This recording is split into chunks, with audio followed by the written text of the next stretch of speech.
Hello everyone, welcome to crick channel Venkatesh. Amitabh Bachchan Don సినిమాలో ఒక famous dialogue ఉంటుంది. బహుశా షారుఖ్ ఖాన్ డాన్లో కూడా ఉండుంటుంది ఆ డైలాగ్.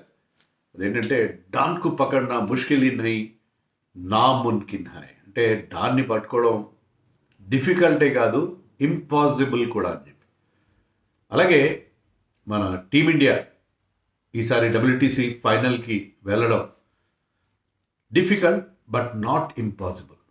కొంచెం తేడా, ఆ డైలాగ్ కొంచెం తేడా. ఇంపాసిబుల్ అయితే కాదు, కానీ వెళ్ళడం కొంచెం difficult. Indian team has to be at the top of their game to reach the finals this time. మనం T20 వరల్డ్ కప్ గెలిచాం, వన్డే వరల్డ్ కప్ గెలిచాం, కానీ test championship main format, real format, దీంట్లో 2 సార్లు ఇనాగరల్ ఇయర్లో వెళ్ళాం, 21లో 23లో వెళ్ళాం, ఫైనల్కి వెళ్ళాం. కానీ 2 సార్లు మేము డిసప్పాయింట్మెంటే మిగిలింది. లాస్ట్ టైం కనీసం ఫైనల్ కూడా వెళ్ళలేకపోయాం. చాలా డిజాస్ట్రస్గా మన క్యాంపెయిన్ ముగిసిపోయింది. బట్ ఈసారి మన క్యాంపెయిన్ అంత గొప్పగా స్టార్ట్ కాలేదు. పర్టికులర్లీ సౌత్ ఆఫ్రికాతో మనం హోమ్లో 2 టెస్టులు ఓడిపోవడంతో మనకి చాలా పెద్ద సెట్ బ్యాక్ ఎదురైంది. మరి ఆ స్టేజ్ నుంచి మనం కోలుకొని వెళ్ళాలి WTC ఫైనల్ కంటే ఏం చేయాలి అనేది మనం వీడియోలో డీటెయిల్గా చూద్దాం. ఎక్కువ కాంప్లికేట్ చేయను, నేను సింపుల్ టర్మ్స్లో చెప్పే ప్రయత్నం చేస్తాను. సో ఇంతవరకు ఎన్ని టెస్ట్లు ఆడాం మనం so far we played 9 test matches. 5 against England, 2 against West Indies, 2 against south Africa. ఈ కొత్త సైకిల్లో 2025-27 సైకిల్లో మనం ఆడిన 9 టెస్ట్ మ్యాచ్ల్లో గెలిచినవి 4, ఓడినవి 4, ఒక్క డ్రా చేసుకున్నాం ఇంగ్లాండ్లో. ఇంగ్లాండ్ సిరీస్లో 2 గెలిచాం, 2 ఓడిపోయాం. వెస్టిండీస్ మీద 2 గెలిచాం హోమ్లో, వెరాజ్ సౌత్ ఆఫ్రికాతో 2 ఓడిపోయాం. సో దానివల్ల మనం ఇప్పుడు పాయింట్స్ టేబుల్లో 5th ప్లేస్లో ఉన్నాం. 9 టెస్టుల తర్వాత ఆడిన తర్వాత మనకి 48.15% పాయింట్స్ ఉన్నాయి. మనకు తెలుసు కదా, గెలిస్తే 12 పాయింట్లు వస్తాయి, డ్రా చేసుకుంటే 4 పాయింట్లు వస్తాయి, ఓడిపోతే 1 పాయింట్ కూడా రాదు. సో అది లెక్క. సో మనకి ఎన్ని పాయింట్స్ ఉన్నాయి ఇప్పటికి? ప్రస్తుతానికి 52 పాయింట్స్ ఉన్నాయి. 48.15% పాయింట్స్తో ఉన్నాం. మనం 5th ప్లేస్లో ఉన్నాం. ఒక్కసారి మీకు ముందుగా ఈ పాయింట్స్ టేబుల్ చూపిస్తాను, తర్వాత మనం డీటెయిల్గా మాట్లాడదాం ఎవరెవరికి ఎన్ని ఛాన్సెస్ ఉన్నాయి. పాయింట్స్ టేబుల్లో అందరికంటే పైన ఆస్ట్రేలియా ఉంది. ఆస్ట్రేలియా వాళ్ళు 8 టెస్టులు ఆడి ఇప్పటివరకు 7 గెలిచారు, ఒకే ఒక టెస్ట్ ఓడిపోయారు. 84 పాయింట్స్, 87.50. సో చాలా స్ట్రాంగ్ పొజిషన్లో వాళ్ళు కనిపిస్తున్నారు ఆస్ట్రేలియా. సౌత్ ఆఫ్రికాకి 75% పాయింట్స్ ఉన్నాయి. తర్వాత న్యూజిలాండ్కి 72 ఉన్నాయి. బంగ్లాదేశ్ 4th ప్లేస్లో ఉంది, కానీ పాకిస్తాన్ మీద వాళ్ళ హోమ్ గ్రౌండ్లో 2 టెస్టులు గెలవడం మినహాయిస్తే వాళ్ళు పెద్దగా పర్ఫార్మెన్స్ చేయలేదు. బంగ్లాదేశ్ ప్రస్తుతానికి 4th ప్లేస్లో ఉన్న వాళ్ళు అదే కంటిన్యూ చేస్తారన్న నమ్మకం అయితే ఏం లేదు. అలాగే శ్రీలంక, ఇంగ్లాండ్ మనకంటే కింద ఉన్నాయి. పాకిస్తాన్ చాలా దారుణమైన పొజిషన్లో ఉంది. 6 మ్యాచ్లు ఆడితే దాంట్లో 2 మాత్రం గెలిచి 4 ఓడిపోయారు. వెస్టిండీస్ 12 మ్యాచ్లు ఆడి 2 మాత్రం గెలిచారు. వాళ్ళు ఈ 2 ఇంగ్లాండ్ కూడా చాలా దారుణమైన పొజిషన్లో ఉంది. ఇంగ్లాండ్ టెస్ట్ మ్యాచ్లు ఎక్కువ ఆడారు. వాళ్ళకి టెస్ట్ క్రికెట్ చాలా ఇంపార్టెన్స్ ఇస్తారు. టెస్ట్ మ్యాచ్లు అక్కడ బాగా చూస్తారు కూడా. కానీ వరుసగా 4వ సారి కూడా వాళ్ళు ఏమాత్రం కండిషన్లో లేరు. So England is in a very poor way. So అది ఈ పరిస్థితి. సో గట్టిగా మాట్లాడాలంటే కేవలం 4 టీమ్సే కండిషన్లో ఉన్నాయి. Australia, South Africa, New Zealand and India. ఈ 4 టీమ్సే వీళ్ళకి అవకాశం. మిగతా టీమ్స్కి పెద్దగా ఛాన్స్ లేవు, ఇంక్లూడింగ్ ఇంగ్లాండ్ ఛాన్స్ లేదని చెప్పాలి. ఈ 4 టీమ్స్ మధ్య పోటీ ఉంటుంది. 4 టీమ్స్లో 2 టీమ్స్ వెళ్తాయి. ఇండియాకి ఇంకా ఎన్ని మ్యాచ్లు మిగిలి ఉన్నాయి? ఇండియాకి ఇంకా 9 మ్యాచ్లు మిగిలి ఉన్నాయి. దాంట్లో ఈ నెల 15వ తారీఖు నుంచి ఆగస్ట్ 15 మన ఇండిపెండెన్స్ డే నుంచి స్టార్ట్ కాబోయే సిరీస్ అగైన్స్ శ్రీలంక, 2 మ్యాచ్ల సిరీస్. తర్వాత నవంబర్ అండ్ డిసెంబర్ 2 నెలల్లో మనం న్యూజిలాండ్తో 2 టెస్టులు, న్యూజిలాండ్ వెళ్ళి ఆడతాం. న్యూజిలాండ్ గడ్డ పైన మనం 2 టెస్టులు ఆడతాం. తర్వాత హోమ్లోనే జనవరి, ఫిబ్రవరి అండ్ మార్చ్లో ఆస్ట్రేలియాతో 5 టెస్ట్ మ్యాచ్లు ఆడతాం. ఈ 9 టెస్ట్ మ్యాచ్లు మనకు మిగిలి ఉన్నాయి. ఈ 9 టెస్టుల నుంచి మనకి అంటే మీకు నెంబర్స్ ప్రకారం చూస్తే 78 పాయింట్లు కావాలి. 78 పాయింట్లు తెచ్చుకునేంత సీన్ ఉందా మనకి? 78 పాయింట్లు అంటే మీరు 6 టెస్ట్ మ్యాచ్లు గెలిస్తే మీకు 72 పాయింట్లు వస్తాయి. అంతే కదా? 12x5 60 72 పాయింట్లు వస్తాయి.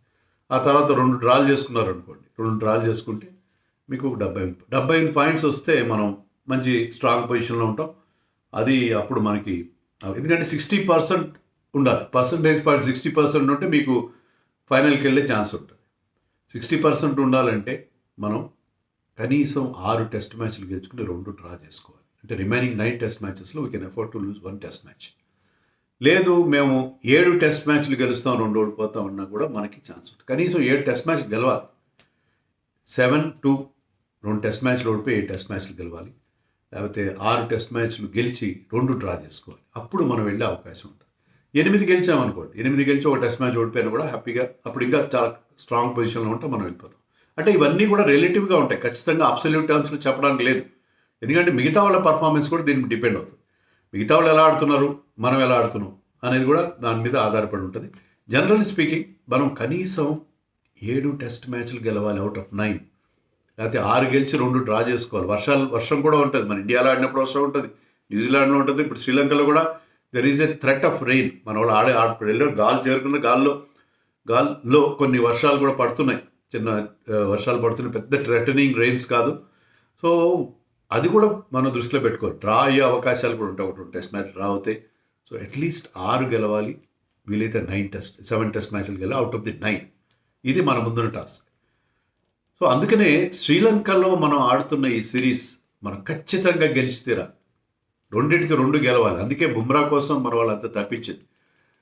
బుమ్రాకి అక్కడ వికెట్స్ అంత హెల్ప్ఫుల్గా ఉంటాయంటే రివర్స్ స్వింగ్ అయితే ఉంటుంది. రివర్స్ స్వింగ్తో అతను ఇంగ్లాండ్తో జరిగిన సిరీస్లో వాటిలో లేటర్ స్పెల్స్లో వచ్చి కొన్ని డిసైసివ్ స్పెల్స్ వేయడం మనకు తెలుసు.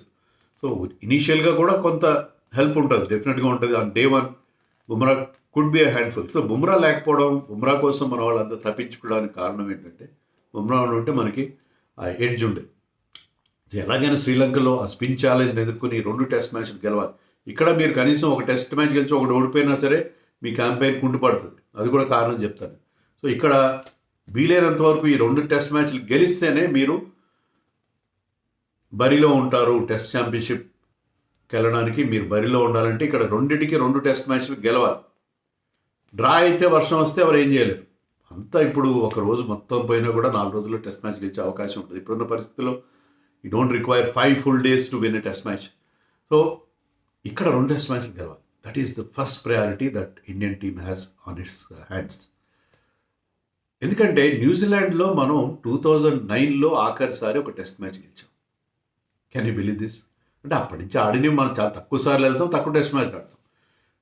2009 తర్వాత మనం న్యూజిలాండ్లో ఆడినవి 6 టెస్ట్ మ్యాచ్లు, కానీ 6 ఒక్క మ్యాచ్ కూడా గెలవలేదు మనం. 3 సిరీస్లో వెళ్ళాం మనం 2009 తర్వాత. ఆ 3 సిరీస్లో కూడా we could not taste A victory. అది న్యూజిలాండ్ గడ్డపైన మనం 25 టెస్ట్ మ్యాచ్లు ఆడితే దాంట్లో మనం గెలిచినవి కేవలం 5 అంటే 5 3 మనం ఫస్ట్ టూర్లోనే గెలిచాం 1968లో. నేను ఇంకొక వీడియోలో కూడా చెప్పాను, మనకు ఫస్ట్ ఓవర్సీస్ విక్టరీ న్యూజిలాండ్లోనే వచ్చింది 1968లో. అప్పుడు కూడా మన స్పిన్నర్ల చలవతో ఆ సిరీస్ మనం గెలిచాం. సో ఇక్కడ మీకు న్యూజిలాండ్లో ఓడించినంత ఈజీ కాదు. 25 టెస్టులు 5 గెలిచాం. వాళ్ళు ఒక 10 గెలిచినట్టుగా ఉన్నారు, 15 గెలిచారు, 10 డ్రా అయినాయి. 15 టెస్ట్ మ్యాచ్లు వాళ్ళు గెలిచారు. లెక్క నాకు కరెక్ట్ లేదు. మొత్తం మీద వాళ్ళైతే ఎక్కువ టెస్ట్ మ్యాచ్లు గెలిచారు, 10 గెలిచినట్టున్నారు. ఒక 10 డ్రా అయినాయి. మనం 5 టెస్ట్ మ్యాచ్లు మాత్రమే న్యూజిలాండ్ గడ్డ మీద గెలిచాం. సో న్యూజిలాండ్ను ఓడించడం అనేది ఆషామాషి విషయం కాదు, మనకు తెలుసు. న్యూజిలాండ్ మన దగ్గరే మనం హోమ్లోనే ఓడిపోయాం మన 3-0తో 2 ఏళ్ల క్రితం. అదే న్యూజిలాండ్ వాళ్ళ గడ్డ మీద వాళ్ళకి అక్కడ బాల్ స్వింగ్ అవుతుంది, వాళ్ళకి అక్కడ కండిషన్స్ డిఫరెంట్గా ఉంటాయి, అక్కడ పిచ్ డైమెన్షన్స్ కూడా తేడాగా ఉంటాయి. అక్కడ పిచెస్ వాళ్ళ గ్రౌండ్ డైమెన్షన్స్ కూడా, పిచ్ కాదు గ్రౌండ్ డైమెన్షన్స్ కూడా చాలా డిఫరెంట్గా ఉంటాయి. న్యూజిలాండ్లో ఓడించడం, అక్కడ వెదర్ కూడా డిఫరెంట్గా ఉంటుంది, వెదర్ తట్టుకోవడం కూడా మనకు కష్టం. New Zealand is a big challenge for our team. So న్యూజిలాండ్తో కనీసం ఒక డ్రా చేసుకుని ఒకటి ఓడిపోవడం, లేకపోతే ఒకటి గెలిచి ఒక డ్రా చేసుకుని అలా చేయాలి మనం. అది చాలా టఫ్ టూర్ మనకి. తర్వాత ఓకే, ఆస్ట్రేలియాతో 5 మ్యాచ్లు ఉన్నాయి, కానీ హోమ్లో మనం ఎలా ఆడుతున్నాం? హోమ్లోనే జనవరి నుంచి ఆడతాం, నెక్స్ట్ ఇయర్ జనవరి నుంచి. Australia is always a tough team. వాళ్ళకి స్పిన్ అనుకుంటే స్పిన్ కూడా ఇప్పుడు లాస్ట్ టైం మనం ఒక 3 ఏళ్ళ క్రితం 2 ఏళ్ళ క్రితం ఆడాం ఆస్ట్రేలియాతో, హోమ్లో ఆడాం 4 టెస్ట్ మ్యాచ్ సిరీస్. దాంట్లో మనం 2-1తో గెలిచాం, ఒక డ్రా అయింది. ఆ ఒక టెస్ట్ మ్యాచ్ ఇండోర్లో ఆస్ట్రేలియా స్పిన్నర్స్ కునమెన్, ఇప్పుడు అక్కడ ఎక్కడున్నాడో కూడా తెలియదు అతను ఫస్ట్ ఇన్నింగ్స్లో అతను వికెట్ తీశాడు, సెకండ్ ఇన్నింగ్స్లో 5-6 తీశాడు, సెకండ్ ఇన్నింగ్స్లో నేథన్ లయన్ 8 వికెట్ తీశాడు, ఒకే ఇన్నింగ్స్లో 8 వికెట్లు తీశాడు. So on a turning track in India Indore test మ్యాచ్లో ఆస్ట్రేలియా మంది ఈజీగా ఓడించింది ఇండోర్ టెస్ట్లో. మిగతా 2 టెస్ట్ మ్యాచ్ గెలిచాం. అహ్మదాబాద్లో ఆఖరి టెస్ట్ డ్రా అయింది అనే ఫ్లాట్ బ్యాటింగ్ ట్రాక్. దాంట్లో గిల్ మంచి రన్స్ కొట్టాడు. So Virat Kohli I think also got big 100. So ఇక్కడ ఏంటంటే మనకి ఆస్ట్రేలియాని హోమ్ కండిషన్స్లో కూడా ఓడించారు. అంటే 5 టెస్ట్ మ్యాచ్లో 4-0తో గెలుస్తాం లేదా 4-1తో గెలుస్తామంటే అంత ఈజీ ఏం కాబోదు. సో 2 టఫ్ సిరీస్లు ఉన్నాయి. ఇది కూడా అంత ఈజీ కాదు. శ్రీలంకలో ఆ స్పిన్నింగ్ ట్రాక్స్ మీద ఓడించడం కూడా మనకి, ఇంకా శ్రీలంకతో మనం గెలుస్తూనే ఉన్నాం రెగ్యులర్గా. But still beating Sri Lanka is also not going to be easy. This new side కొత్త కుర్రాళ్ళు ఉన్నారు దీంట్లో, బౌలింగ్లో కానీ బ్యాటింగ్లో కానీ. సో అది పరిస్థితి. సో కనీసం 7 టెస్ట్ మ్యాచ్లు గెలవాలి. అది మిగతా వాళ్ళ సంగతి ఏంటి? ఆస్ట్రేలియా గురించి మేము బ్రీఫ్గా చెప్తాను. ఆస్ట్రేలియా ఇంకా ఎన్ని టెస్ట్ మ్యాచ్లు ఆడాలి? వాళ్ళు 14 టెస్ట్ మ్యాచ్లు ఆడాలి, 14 మ్యాచెస్ ఆడాలి, ఎందుకంటే పెద్ద సిరీస్లు ఆడతారు. తర్వాత బంగ్లాదేశ్ని వాళ్ళు హోస్ట్ చేస్తారు. ఆస్ట్రేలియాలో బంగ్లాదేశ్ మీద 2 టెస్టులు గెలిచేస్తారు అనుకుందాం. సౌత్ ఆఫ్రికాతో 3 టెస్ట్ మ్యాచ్లు ఆడాలి. అది సౌత్ ఆఫ్రికాలో, అదంత ఈజీగా కాదు వాళ్ళకు కూడా. అలాగే వాళ్ళు న్యూజిలాండ్ని హోస్ట్ చేస్తారు. న్యూజిలాండ్ వాళ్ళ దేశం వచ్చి ఆడతారు. దాంట్లో 4 టెస్ట్ మ్యాచ్, దాంట్లో వాళ్ళకి అడ్వాంటేజ్ కొంత ఉంటుంది. అండ్ ఇండియా వచ్చి 5 టెస్ట్ మ్యాచ్లు ఆడతారు. ఏ రకంగా చూసుకున్నా ఆస్ట్రేలియా ఇప్పటికీ స్ట్రాంగ్ పొజిషన్లో ఉంది. వాళ్ళకి న్యూజిలాండ్ని హోమ్లో, తర్వాత బంగ్లాదేశ్ని ఓడిస్తే చాలా వరకు అడ్వాంటేజ్ అవుతుంది. Still they have to beat south Africa and India. వాళ్ళ మీద కూడా బాగా పర్ఫామ్ చేయాలి. 1-2 మ్యాచ్లు ఓడిపోయినా కూడా బాగా perform. But they are in a much stronger position compare to others. కొన్ని 2 టఫ్ సిరీస్లు ఉన్నాయి, ఎస్ఏ అండ్ ఇండియా. అండ్ న్యూజిలాండ్తో వాళ్ళ హోమ్లో వాళ్ళు బాగానే ఆడతారని అనుకుందాం. కానీ న్యూజిలాండ్ రీసెంట్గా ఇంగ్లాండ్ ఓడించింది అక్కడ. But New Zealand is always a tough side కదా. సో అది ఆస్ట్రేలియా పరిస్థితి. సౌత్ ఆఫ్రికాకి 8 టెస్ట్ మ్యాచ్లు ఉన్నాయి. వాళ్ళు స్ట్రాంగ్ పొజిషన్లో ఉన్నారు, ఎందుకంటే వాళ్ళకున్న 3 సిరీస్లు కూడా against Australia, Bangladesh and England వాళ్ళ సొంత గడ్డ పైన ఉన్నాయి. సౌత్ ఆఫ్రికాలోనే ఆడతారు వాళ్ళు. ఆస్ట్రేలియాతో 3 టెస్ట్ మ్యాచ్లు ఆడతారు, అది టఫ్ సిరీస్ వాళ్ళకి. ఇంగ్లాండ్తో 3 ఆడతారు, అది కూడా టఫే. బంగ్లాదేశ్తో 2 గెలుస్తారని మనం ఎక్స్పెక్ట్ చేయొచ్చు. బట్ ఇంగ్లాండ్ని కూడా వాళ్ళు ఓడించే అవకాశం ఉంది. ఆస్ట్రేలియాతో tough, but still they are in a very good position అని చెప్పాలి. సో సౌత్ ఆఫ్రికా, ఆస్ట్రేలియా ఇప్పటికీ మళ్ళీ ఈసారి కూడా సౌత్ ఆఫ్రికా, ఆస్ట్రేలియా ఫైనల్ అయితే మనం దాంట్లో ఆశ్చర్యపడాల్సిన అవసరం లేదు, ఎందుకంటే both of them are very well placed. New Zealand కూడా బాగానే ఉంది. వాళ్ళు కూడా 10 టెస్ట్ మ్యాచ్లు ఆడాలి. ఇండియాతో మనం 2 టెస్ట్ మ్యాచ్లు ఆడతారు. ఇండియాతో వాళ్ళ గడ్డపైన ఆడతారు. ఆస్ట్రేలియా వెళ్ళి 4 టెస్ట్ మ్యాచ్లు ఆడతారు. శ్రీలంక వాళ్ళ దేశానికి వచ్చి 2 టెస్ట్ మ్యాచ్లు ఆడతారు. ఆ 2 టెస్ట్ మ్యాచ్లో వాళ్ళు ఖచ్చితంగా గెలుస్తారు, నో డౌట్. పాకిస్తాన్లో టెస్ట్ మ్యాచ్లు ఆడాలి. అక్కడ స్పిన్ ట్రాక్స్ ఉన్నా సరే, మరి మనకు తెలుసు కదా, మనం చూసాం కదా, వాళ్ళ స్పిన్నర్స్ ఎజాజ్ పటేల్ వస్తాడు పిక్చర్లోకి. శాంట్నర్ కూడా ఇప్పుడు టెస్ట్ మ్యాచ్లో కూడా మంచి బౌలింగ్ వేస్తున్నాడు. రచిన్ రవీంద్ర ఉన్నాడు. సో ఐ థింక్ పాకిస్తాన్లో కూడా వాళ్ళు బాగా. సో న్యూజిలాండ్ కూడా మంచి ఛాన్సెస్ ఉన్నాయి, అంత గొప్ప ఛాన్సెస్, ఎందుకంటే విలియమ్సన్ లాంటి బ్యాట్స్మెన్ లేరు కదా ఇప్పుడు, అంత సాలిడ్ బ్యాటింగ్ లైనప్ లేదు. But still they always punch above their wait.